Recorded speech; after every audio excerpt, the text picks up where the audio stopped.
Hi, good evening, and welcome back to Gap Perspective with Haley and Janet. Hi, Haley. How are you today? Hi, Janet. I'm good. How are you? I'm good, and I'm very happy this month to address some of the June awareness issues. And one of them is Alzheimer's and Brain Awareness Month. It's Pride Month. It's Men's Health Month.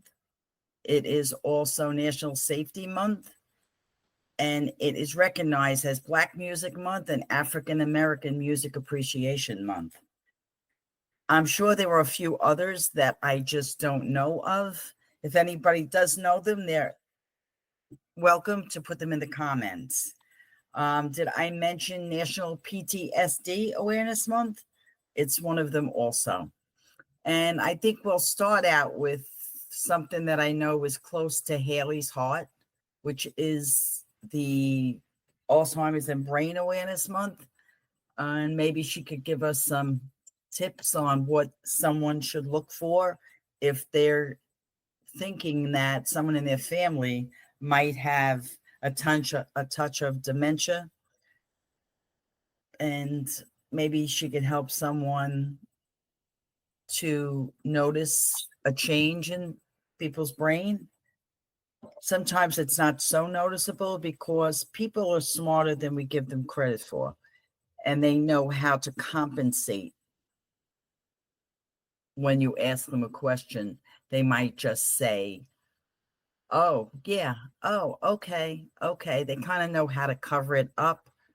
So I know that happened with my sister-in-law. So Haley, what is your feeling about that? And what experience have you had with this dementia and Alzheimer's in your family? And my family too. It's my family also. But you lived with your grandmother and experienced it firsthand. What would you like to say about that experience? I would say that for me, it was a very difficult experience at first with her. It's my grandmother.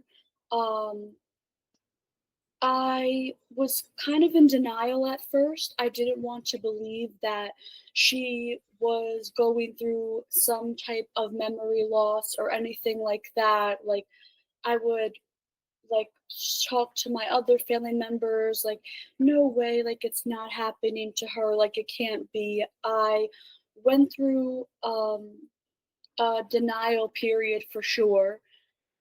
uh but I would say like the signs to look out for is definitely when they start to like isolate themselves. I know when my grandmother and I talked, she would start to feel like very sad about certain things. Then she started getting like anxious or nervous, however you would want to put that. And at first I wasn't very like alarmed about it. But then as months started, it started progressing, her condition, where after a while, like, she didn't know who I was, she didn't know I was her granddaughter, she didn't know my name, and of course that was a very hard pill to swallow. And of course throughout this experience I leaned on you a lot. uh, Yes. yeah, I vented to you a lot about it. And for people that don't know that are listening, me and my aunt also um, write as well. So for these big emotions that I was having, like what helped me through this process was also writing about my grandmother. And I believe I kind of did a creative writing route where I kind of specified like the dementia, like her mind kind of like a dragon or something like that. I was writing some kind of short story about it with Mm. just uh, how it affected her and me as well. And what would you tell someone? What would you recommend to someone if they started to see these signs? Would you recommend that they go get some kind of help? I mean, everyone who has a brain is at risk of developing Alzheimer's. Right. Um, it cannot be prevented, cured, or even slowed down. No. No. So it's something that we don't understand, and we're trying to figure it out. Yeah. It's a degenerative brain disease Right. and the most common form of dementia. And according to the National Institute on Aging, Alzheimer's disease is a brain disorder that slowly destroys memory and thinking skills, and eventually the ability to carry out the simplest task. There are, I believe, 6 million Americans, most of them age 65 or older, may have dementia caused by Alzheimer's. Now, my sister-in-law, she had dementia. It was very sad to watch because she would say something to you, or you'd be having a conversation, and she'd ask you the same question 10 times that you just told her 10 times. And you really have to be patient with people like that, I believe, anyway. Yeah. I think that we should be more, trying to think of the word, more conscious of our brain health, for our brain health. I don't know whether that would be through food, through vitamins, because it's a little known disease that people just really don't know enough about. Right. I mean, I'm sure they have research out there to fight for a cure, but nothing yet. Nothing yet. It's a degenerative brain disease. Like I said, most people are 65 and older. That, and are you familiar with they call it sunsetting at night when a person has dementia, when the sun starts to set, they start acting different. Yes. Like during the day, they Yes. might be a little with it, but then as the sun goes down, right, Haley? Yes, I experienced that multiple times with my grandma. It's a bit overwhelming, I would say. What would end up happening is she wouldn't feel tired. Like she would just like be up late, or she would go to sleep but wake up at like 2, 3 in the morning and then just come into my room where I'm not sure if I'm pretty sure it is probably one of the symptoms where it's like hallucinations or something of that form. Because she would tell me like, oh, someone's in her room, and I would be sleeping, so I would wake up startled. Like I'm like, oh my goodness. It definitely is a very hard disease, and for outsiders, that are close to her, where I'm her granddaughter witnessing basically my grandmother like losing herself each and every day, it's very upsetting. It's a very hard thing to watch Yeah. because you have no control over it. And I think that's what makes it even harder. Yeah. And it's just a horrible thing to watch. And just for the people out there, there are 8 ways you can honor the fight for this. You could give caregiver support. Care for a person with this disease can be overwhelming. I don't know why I can't talk right today, so excuse me. You could show your support to the caregiver by recognizing, maybe give them time off while you stay there with the person a little while, or just a kind gesture to recognize them, because it's very hard to deal with that. And all of us have a story to tell about this disease at some point in your life. And sharing that story can be helpful to others, like you are doing right now, Haley. And if nobody knows, purple is the official color of the Alzheimer's movement. A purple ribbon or wearing purple during the month of June to bring awareness to the disease. And then, according to the statistics, every 65 seconds, someone in the United States develops Alzheimer's. Wow. So take a moment to recognize, in just over a minute's time, a person's life will change forever. And you can join a fundraiser, you could participate in a walk, a game, and you could join others across the world in raising funds if that's what you would like to do. And brain awareness also, the only thing we can do about our brain is to try to stay healthy, try to eat healthy, and keep yourself well hydrated. Like, I'm not a doctor, but we have to love our brain also. And there's many ways that you could love your brain. You can challenge your mind. You could do it, especially as you're getting older, like myself. Always try to challenge your mind, because if you put your brain to work and learn new skills, even myself, I keep trying to learn new things. Do I always remember everything right away? No. And I think that's another form. I don't think it's of dementia, but I think as we get older, for some reason, we forget things. And I look at it like it's a highway with not enough lanes instead of looking at short-term memory loss. You could stay in school. It reduces the risk of cognitive decline and dementia. And you should encourage you to stay in school also, to pursue the highest level of training. Take a class at a local library or college or online, and get moving. Exercise is very good for everyone. Yeah. Protect your head from injury. When you're on a bicycle, wear a helmet.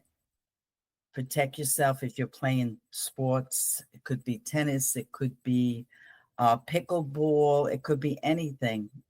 And especially you're older adults. We don't want older adults like myself to fall, because it can be life threatening.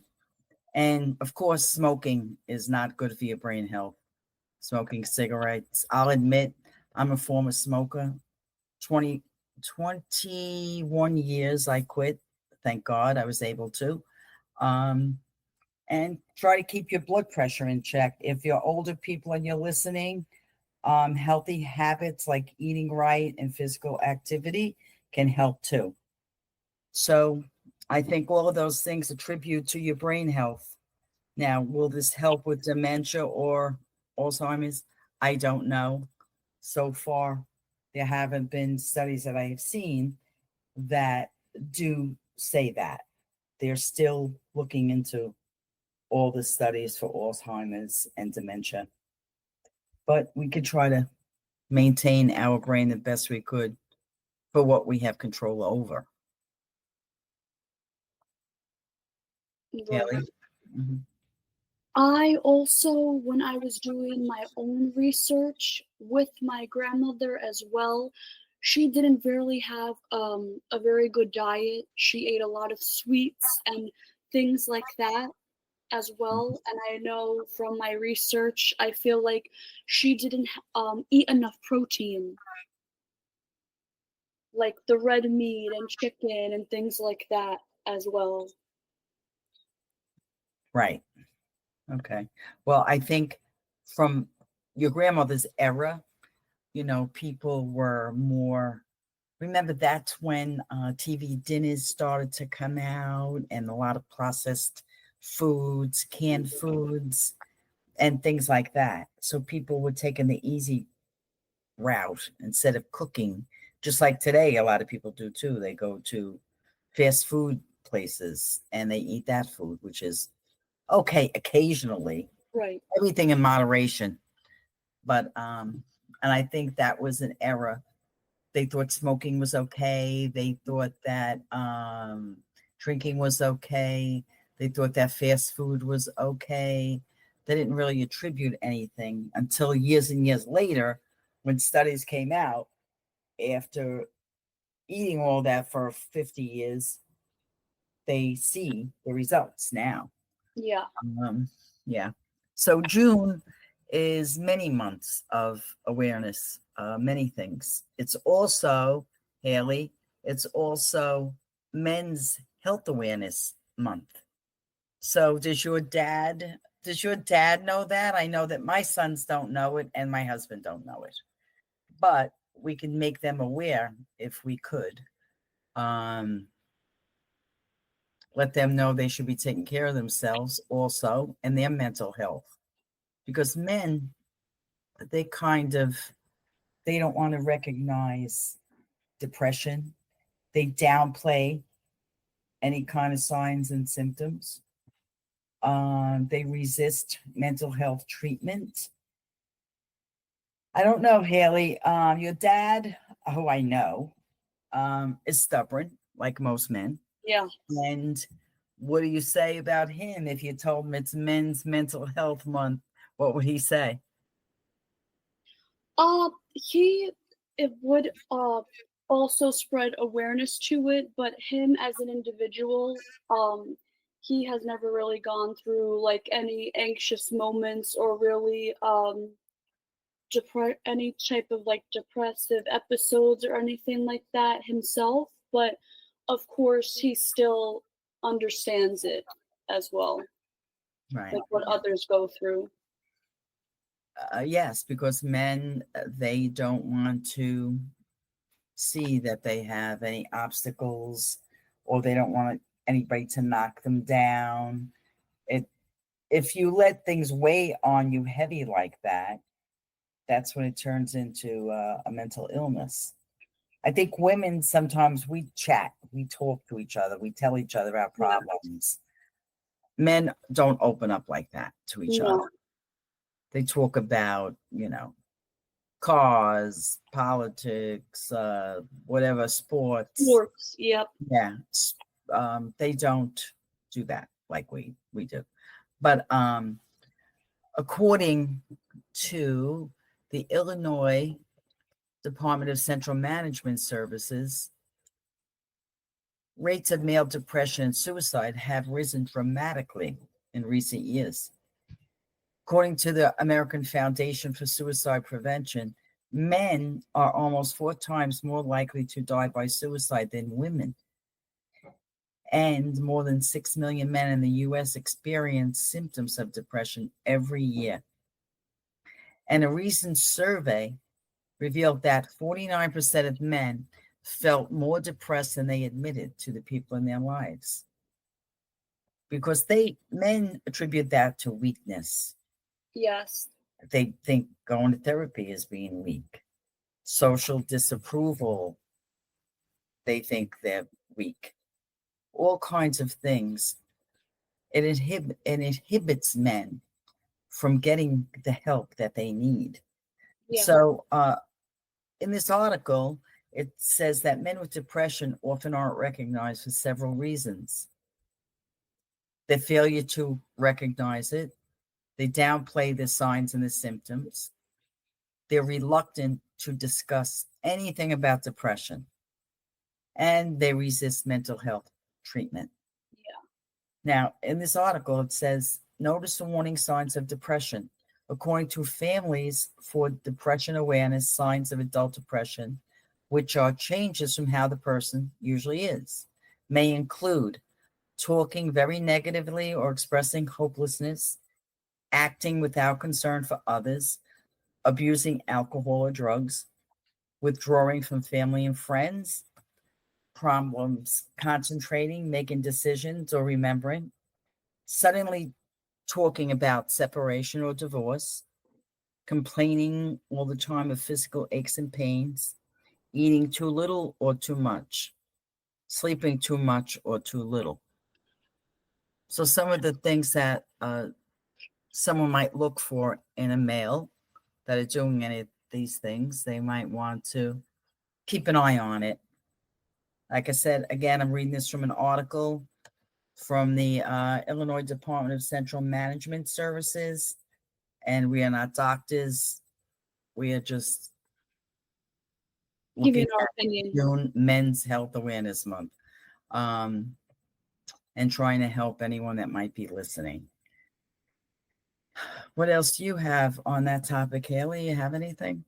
I also feel that with men as well, they hide their feelings as well. But with that being said, I feel like they should speak up and get the help that they need. And I feel like it's not a sign of weakness. I feel like it's just a sign of like self-love and just wanting to take care of yourself because everyone's human and has feelings and emotions. And Haley, what do you think that Gen Z men, what do you think their behavior? Do you think that they would be more open to maybe getting some help? They seem to be a little more open to things than people more in my age group, senior citizens. I feel like now they're starting to open up and are becoming more self-aware about how they're feeling and how their mental well-being is, where it's becoming more of a thing where now they're reaching out and talking, even if it's to a family member or a best friend. It doesn't necessarily always have to be, oh, someone has to go to therapy, but that of course is an option as well, depending on how you're feeling or what situation you're going through at that point of your life. Yes. Yeah, I think that people, men, particularly your age, they seem to be a little more open with their feelings.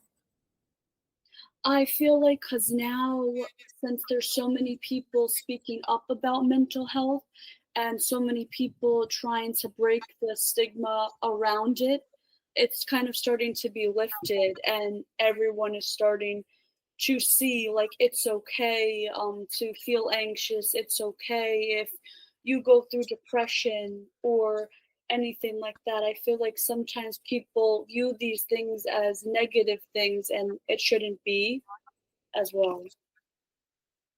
Absolutely. It should not be. We're all human and we all have feelings. We all have emotions. We all have problems. And I think that if you feel like you're sinking, whether you're a man or woman, talk to somebody about it. Like you said, it doesn't have to be a therapist. It could be your best friend you call. And we all have a best friend. And we call them and we talk to them about it. Right. I'm sure they'll be happy to listen. And that's for Men's Health Awareness Month. So all you men out there, your Gen Zers, you senior citizens, whatever you are, don't be afraid to get help. Even your physical health. You should be going to the doctor. I'm talking about men now, my age, who are always afraid to go to the doctor because what they say is, I'm not going to go. They're going to find something wrong. Of course, they're going to find something wrong if you haven't been to the doctor in 50 years. Hmm. So I think that you should take care of your brain health and you should take care of your physical health, from Gen Zers to baby boomers. Take care of yourself. It's important. You'll feel much better. You'll look better. And I think that you'll be happy. So what other things do we have this month? We have today, this month is also Black Music Month. It was Black Music Month in 1979.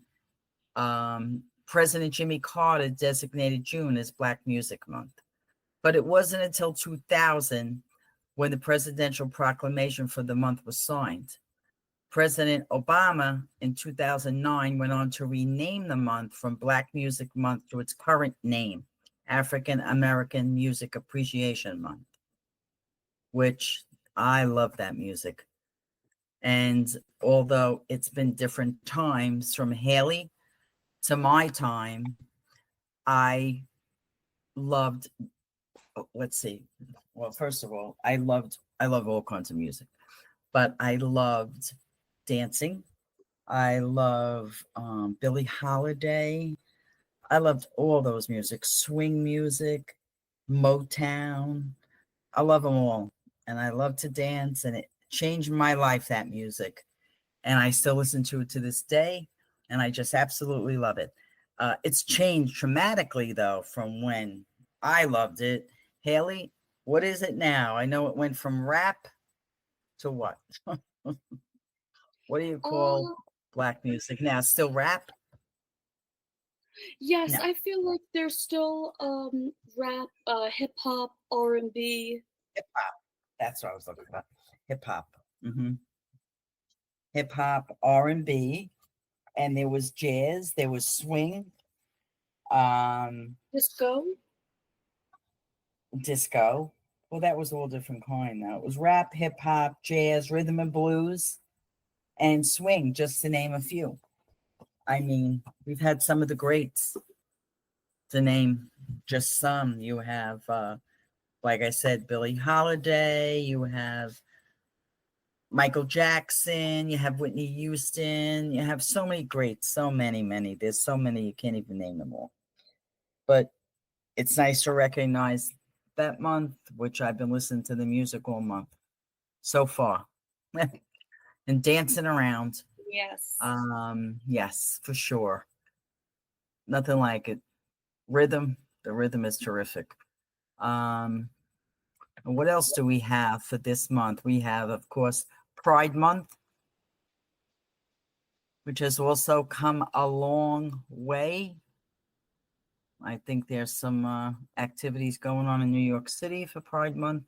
If anyone is interested, you could contact New York City Hall, and they'll probably give you a list of the activities that are going on in the city. What else do you have, Haley? We also have National PTSD Awareness Yes, Month as well. yes. Hmm. So a And lot I, of mental health awareness. I feel like this month too. I feel like May and June, there's a lot of it. yes. For National PTSD, I think that that has to do with mental health also, Yes, right? with Um, our veterans as well. yes, yes. And again, if that is a problem for any of you men and women, um, please make sure you go get help. Um, there are many available treatments. Actually, National PTSD Awareness Day is specifically on June 27th, and it was established in 2010. And the reason they have it for this month is it aims to educate the public about the condition and encourage those struggling with it to seek help. I believe that they designated June 27th as the National PTSD Awareness Day in 2010. And it's important to raise awareness about PTSD because it will reduce the stigma and it'll encourage early recognition of symptoms and promote treatment. It's really a big impact on veterans. And I believe, they served our country and they should get whatever they need to make their mental health the way that it was before they went into the service. Yeah. But this is a reminder this month that PTSD is a treatable condition and resources and support are available for individuals and their families. If anyone has a question they would like to ask us, we would kindly help you to get the information that you need. So if you want to ask in our comments, Yes. please, any one of these subjects, we would be happy to give you resources or whatever it is that you think that you might need to get help. I know there's a lot of stigma out there about it, so we have to correct that also. And the color for PTSD is teal. It's a teal ribbon. It's a new ribbon that was created in 2008. Yeah. And there is a symbol, I think. No, it's teal. It's teal ribbons. Okay. Is the symbol. But there's much counseling out there. You're not alone. Don't feel like you're alone. Please reach out for help if you can, if you'd like to. Like I said in our comments, any one of these issues, if there's any way that we can help you get the resources that you need to get help, we are more than happy to do that. Yes, you could always comment down below, and to every single person that ever has reached out to us, we always get back to you guys in a timely manner as well. We respond to everyone. Yes. And I think that this has come to the end. Haley, what do you think? Yep. Also, to end, June is also Father's Day, because since we got on the vet. Yes, it's my husband's birthday also, and it falls on Father's Day. How do you like that? He says he gets gypped. Yeah, he says he gets gypped. It's like kids that are born on Christmas. Yes, so shout out to all the wonderful fathers out there. Shout out to my dad. He listens to every episode of the podcast. And yes, happy Father's Day, Jack. So thank you for your service, Dad. He was also a U.S. Marine. Yes, he was. And thank you, Jack. You're the best. And happy Father's Day to my husband also. And my brother, who also served. Thank you to you all for your service. So, Haley, I hope you have a wonderful week. You too. I guess we're out now, right? Yes. Thank you to our listeners for listening to this week's podcast. We'll see. Well, you'll hear from us next week. Yes. Yes, you will.